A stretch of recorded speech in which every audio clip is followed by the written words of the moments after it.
আসসালামু আলাইকুম প্রিয় শিক্ষার্থীরা। একটি ক্লাস ফার্স্ট ইয়ারের একটি ক্লাস নিয়ে আসলাম। সেন্ট অগাস্টিন সম্পর্কে আজকে আলোচনা করব। এটি রাষ্ট্রবিজ্ঞান বিভাগের অনার্স প্রথম বর্ষের প্রাচীন ও মধ্যযুগের পাশ্চাত্য রাষ্ট্রচিন্তার একটি বিষয়। মধ্যযুগের যে কয়েকজন দার্শনিক আছেন তাদের মধ্যে আমরা জানি অত্যন্ত অন্যতম একজন দার্শনিক হচ্ছেন এই সেন্ট অগাস্টিন। তো আজকে আমি সেন্ট অগাস্টিনের যে রাজনৈতিক দর্শন সেই দর্শনগুলো নিয়ে আলোচনা করব। শিক্ষার্থীরা, আশা করি তোমরা আমার সাথে আছো, মনোযোগ দিয়ে ক্লাসটি শুনবে। আলোচনার শুরুতে আমি অগাস্টিন সম্পর্কে একটু ধারণা দিতে চাই। অগাস্টিন 354 খ্রিস্টাব্দে উত্তর আফ্রিকার ট্যাগিস নামক শহরে জন্মগ্রহণ করেন। তার পিতা ছিলেন একজন প্যাগান ধর্মাবলম্বী এবং কিন্তু তার মাতা ছিলেন একজন খ্রিস্টান ধর্মাবলম্বী। অগাস্টিনের জন্মলগ্নে এই রোম সাম্রাজ্যের অবস্থা অত্যন্ত সঙ্গীন ছিল।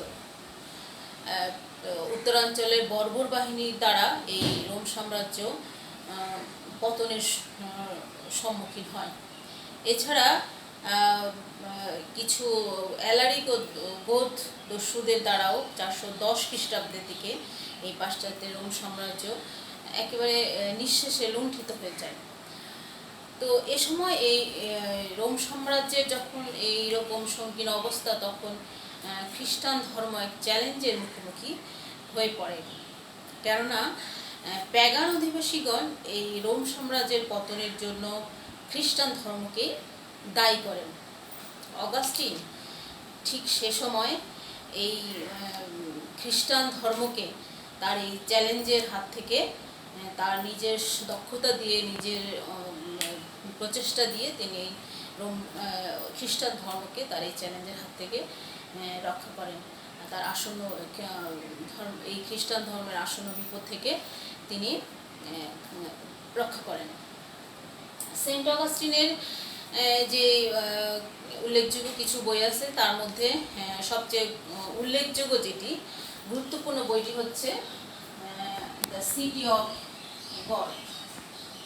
সিটি অফ গড এই গ্রন্থটির মধ্যেই তিনি তার দর্শনগুলোই গুরুত্বপূর্ণ দর্শনগুলো তুলে ধরেছেন। তো অগাস্টিনের যে সমস্ত দর্শন আমরা লক্ষ্য করি, তার মধ্যে যেগুলো সবচেয়ে গুরুত্বপূর্ণ আমি সেগুলো নিয়ে আজকে আলোচনা করতে যাচ্ছি। প্রথমে আলোচনা করব আমি অগাস্টিনের ন্যায় বিচার তত্ত্ব। অগাস্টিনের ন্যায় বিচার তত্ত্ব। প্লেটোর পরে অগাস্টিনই একমাত্র ব্যক্তি যিনি এই ন্যায় বিচার সম্পর্কে তার অনুমত ব্যক্ত করেছেন। ন্যায় বিচার সম্পর্কে অগাস্টিনের ধারণা হচ্ছে, তিনি যা বলেছেন সেটি হচ্ছে, কোন একটি নির্দিষ্ট প্রতিষ্ঠানের সদস্যবৃন্দ যখন ওই প্রতিষ্ঠানের সাথে ওই প্রতিষ্ঠানের সাথে সঙ্গতি রেখে তাদের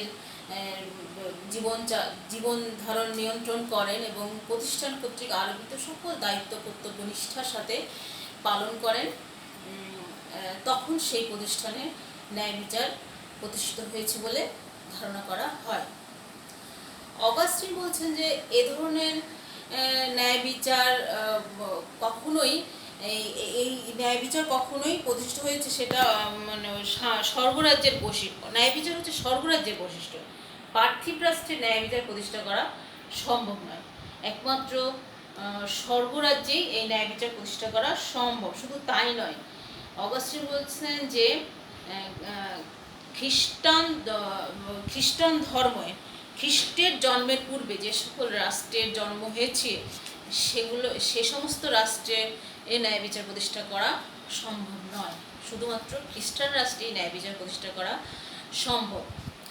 ন্যায় বিচার সম্পর্কে বলতে গিয়ে অগাস্টিন চূড়ান্ত ন্যায় বিচার বিষয়টি উল্লেখ করেছেন। অগাস্টিন মনে করেন যে বিশ্বজনীন বা দৈব রাষ্ট্র ছাড়া চূড়ান্ত ন্যায় বিচার প্রতিষ্ঠা করা সম্ভব নয়। পার্থিব রাষ্ট্রে যে ন্যায় বিচার প্রতিষ্ঠিত হয় সেগুলো হচ্ছে আংশিক বা আপেক্ষিক ন্যায় বিচার।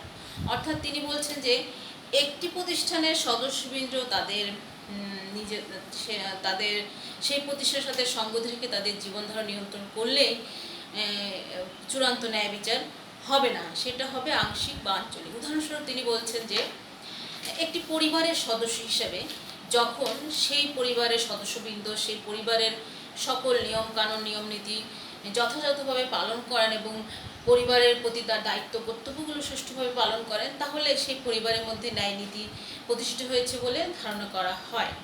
কিন্তু সমাজের সদস্য হিসেবে যিনি ওই ব্যক্তি সমাজের দায় দায়িত্বগুলো ঠিকমতো পালন না করেন, তাহলে সেখানে ন্যায় বিচার হলো না। ঠিক তেমনি সমাজের ঊর্ধ্বে রাষ্ট্রেও ঠিক একই কথা প্রযোজ্য। তাহলে যেই পার্থিব রাষ্ট্রের যে ন্যায় বিচার সেটি হচ্ছে আংশিক। সমাজ থেকে বস্তুত অগাস্টিনের মধ্যে সর্বোচ্চ ও সার্বজনীন রাষ্ট্র ব্যতীত চূড়ান্ত ন্যায় বিচার সম্ভব নয়। কোনো ক্ষেত্রে চূড়ান্ত হতে ন্যায় বিচার কখনোই চূড়ান্ত হতে পারে না। আমরা যদি একটু প্লেটোর ন্যায় বিচারের সাথে অগাস্টিনের ন্যায় বিচার পার্থক্য আলোচনা করি, তাহলে দেখি যে প্লেটো ন্যায় বিচার বলতে কি বলছেন। প্লেটো বলছেন যে ন্যায় বিচার হচ্ছে সেই আদর্শ রাষ্ট্রে তখনই ন্যায় বিচার প্রতিষ্ঠিত হবে যখন রাষ্ট্রের বিভিন্ন শ্রেণী তাদের যোগ্যতা অনুযায়ী তাদের স্ব দায়িত্বগুলো সঠিকভাবে পালন করবে এবং রাষ্ট্রের সর্বোচ্চ সংস্থার প্রতি আনুগত্য প্রদর্শন করবে, তাহলেই সেখানে ন্যায় বিচার প্রতিষ্ঠিত হয়েছে বলে ধরে নেওয়া হয়। অর্থাৎ প্লেটো রাষ্ট্রের ন্যায় বিচার কি চূড়ান্ত ন্যায় বিচার বলে উল্লেখ করেছেন। কিন্তু অগাস্টিনের সাথে পার্থক্য হচ্ছে, অগাস্টিন বলছেন যে রাষ্ট্রের ন্যায় বিচার আংশিক ন্যায় বিচার, সেটা চূড়ান্ত ন্যায় বিচার হতে পারে না। তিনি বলছেন যে একমাত্র স্বর্গরাজ্য বা বিধাতা রাজ্য বা বিশ্বজনীন রাষ্ট্রে কেবল এই চূড়ান্ত ন্যায় বিচার প্রতিষ্ঠা করা সম্ভব। কেননা পার্থিব রাষ্ট্র বা দৈব রাষ্ট্র হচ্ছে এই দৈব রাষ্ট্র বা বিশ্বজনীন রাষ্ট্র হচ্ছে পার্থিব রাষ্ট্রকে নিয়ন্ত্রণ করে, অর্থাৎ পার্থিব রাষ্ট্র এদের অধীন। সুতরাং পার্থিব রাষ্ট্রের সাথে দৈব রাষ্ট্রের যদি কখনো সংঘাত সৃষ্টি হয়, তাহলে দৈব রাষ্ট্রকে সমর্থন করাই বা দৈব রাষ্ট্রের প্রতি আনুগত্য প্রদর্শন করাই শ্রেয়। অগাস্টিন বলছেন বিধাতার রাষ্ট্র হচ্ছে কতগুলো পার্থিব রাষ্ট্রের সমষ্টি, তবে এক্ষেত্রে পার্থিব রাষ্ট্রের একক ব্যক্তি আবার বিধাতার রাষ্ট্রের একক ব্যক্তি। অগাস্টিন আরও বলেন সত্যিকারের ন্যায় বিচার সেই রাষ্ট্রে সম্ভব নয় যে রাষ্ট্রে খ্রিস্টান গির্জার সাথে সঙ্গতিপূর্ণ নয়, অর্থাৎ কেবলমাত্র খ্রিস্টান রাষ্ট্রেই ন্যায় বিচার প্রতিষ্ঠা করা সম্ভব। তো মূলত এই হচ্ছে অগাস্টিনের ন্যায় বিচার সম্পর্কিত ধারণা। নেক্সট আমরা দেখি অগাস্টিনের শান্তিনীতি।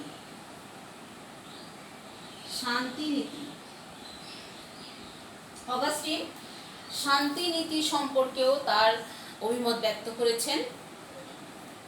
শান্তি সম্পর্কে প্রচলিত যে ধারণা, এটা হচ্ছে সাধারণত যুদ্ধে নেতিবাচক একটি ধারণা। প্রচলিত ধারণাটা নেতিবাচক, অর্থাৎ যুদ্ধের অনুপস্থিতিকেই শান্তি বলে ধরে নেওয়া হয়। কিন্তু অগাস্টিন বলেন যে তার মতে শান্তির ধারণা হচ্ছে ইতিবাচক। তিনি বলেন প্রাকৃতিক আইনের মধ্যে সকল মানুষ ও জীবজন্তু এক ইতিবাচক শান্তির অন্বেষণে ব্যস্ত। শান্তি সম্পর্কে বলতে যে অগাস্টিন বিশ্ব শান্তির কথা উল্লেখ করেছেন। তিনি বলছেন যে দৈব রাষ্ট্র ছাড়া এই বিশ্ব শান্তি প্রতিষ্ঠা করা সম্ভব নয়।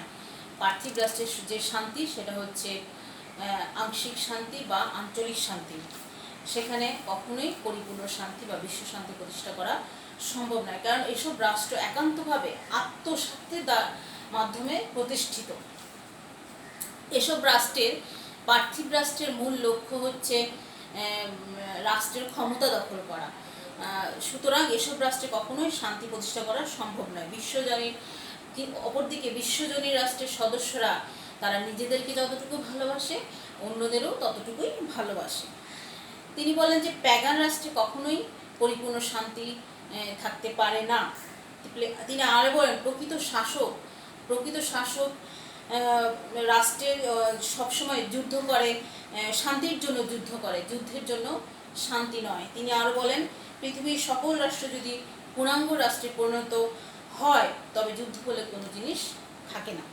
অগাস্টিনের যে শান্তিনীতি তার মূল ভিত্তি হচ্ছে একতা, অর্থাৎ ঐক্যই পারে মানুষের মধ্যে এই বিশ্ব শান্তি নিশ্চিত করতে। তাই তিনি এই প্রকৃতি এবং বিধাতার প্রতি সকল সদস্যের এই অভিন্ন প্রেমের মাধ্যমেই বিশ্ব শান্তি প্রতিষ্ঠা করা সম্ভব বলেই অগাস্টিন মনে করেন। নেক্সট হচ্ছে অগাস্টিনের দাসতত্ত্ব।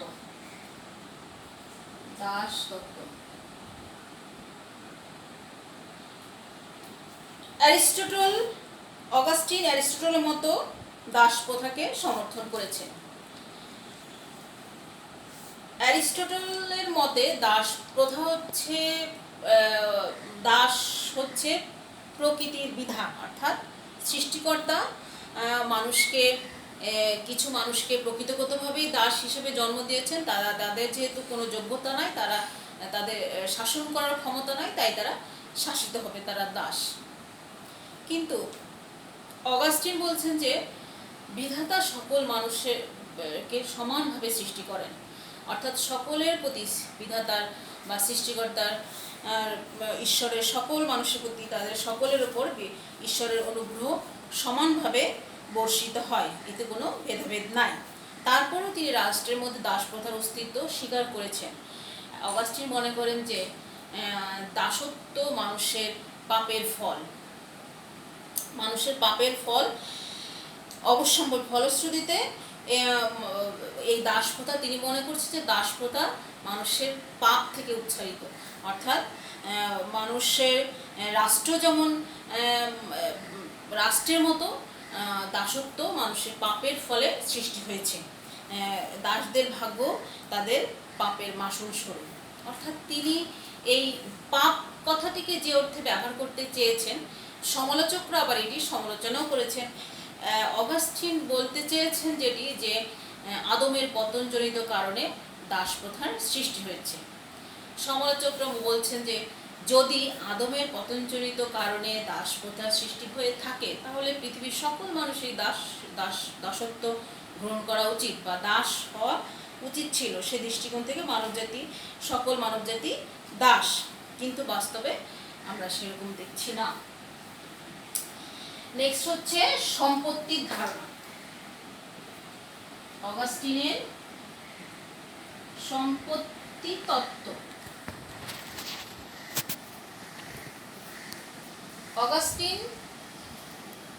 সেন্ট অগাস্টিন সম্পত্তি সম্পর্কেও তার ধারণা ব্যক্ত করেছেন। অগাস্টিন মনে করেন যে এ সম্পর্কে তার ধারণা খুব স্পষ্ট। পঞ্চম শতাব্দীতে কিছু মানুষের হাতে এত বেশি সম্পত্তি এসে যায় যে এই সম্পত্তির বিষয়টি একটি প্রশ্নের সম্মুখীন হয়। অগাস্টিন মনে করেন যে সৃষ্টিকর্তা এই পৃথিবীতে যাবতীয় সম্পদ বা সম্পত্তি সৃষ্টি করেছেন মানুষের কল্যাণের জন্য, তার ভোগের জন্য। তবে অগাস্টিন মনে করেন যে এই সকল সম্পত্তি মানুষ তার ভোগের জন্য বা তার প্রয়োজনের জন্য সৃষ্টিকর্তা সৃষ্টি করলেও মানুষ তার নিজের প্রয়োজন মতো সম্পত্তি তার ব্যক্তিগত কাজে ব্যয় করবে এবং অবশিষ্ট যে সম্পত্তি সেটি সমাজের কল্যাণে ব্যয় করবে।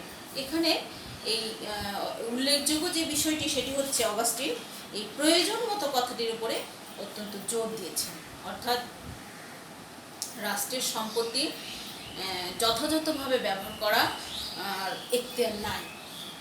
রাষ্ট্রের সম্পত্তি সকল ব্যক্তি সমানভাবে ভোগ করার সুযোগ পাবে, অর্থাৎ প্রতিটি মানুষ তার প্রয়োজন মতো সম্পত্তিটুকু রেখে অবশিষ্ট সম্পত্তি সমাজের সকলের কল্যাণে ব্যয় করবেন। তাই প্রয়োজনীয় সম্পত্তি আরোহণ অগাস্টিন অপছন্দ করতেন। সম্পত্তি সম্পর্কে তার এই ধারণাটা অত্যন্ত স্পষ্ট। তো এই হলো মোটামুটি সেন্ট অগাস্টিনের উল্লেখযোগ্য রাজনৈতিক দর্শন। আমরা লক্ষ্য করি যে তিনি মধ্যযুগের একজন অন্যতম দার্শনিক এবং তিনি খ্রিস্টান ধর্মকে সমর্থন করেছেন। তার বাবা যদিও প্যাগান ধর্মাবলম্বী ছিলেন, তারপরে তিনি খ্রিস্টান ধর্মকে রক্ষার জন্য তিনি কাজ করে গেছেন। তিনি তার সর্বোচ্চ চেষ্টা করে চালিয়ে গিয়েছেন এবং তার দর্শনের মধ্যে মধ্যযুগে যে সমস্ত দর্শন আমরা লক্ষ্য করি, সেখানে তার দর্শনগুলো পরবর্তীতে তিনি যদিও এখানে আমরা দেখেছি যে প্লেটোর মতো তিনি ন্যায় বিচারকে সমর্থন করেছেন, অ্যারিস্টটলের মতো তিনি দাসকে সমর্থন করেছেন। তো যার ফলে পাশ্চাত্য চিন্তাভাবনা থেকেও তিনি অনুপ্রাণিত হয়েছেন এবং তার এই রাজনৈতিক দর্শন পরবর্তীতে রাষ্ট্রচিন্তাবিদের চিন্তা চেতনায় অনেকটাই প্রভাব বিস্তার করেছে বলে আমরা মনে করি। তো শিক্ষার্থীরা, এ পর্যন্তই আজ। আশা করি তোমরা বুঝতে পেরেছো। তোমাদের কোনো প্রশ্ন থাকলে অবশ্যই আমাকে জানাবে। আজ এ পর্যন্তই। ভালো থেকো সবাই।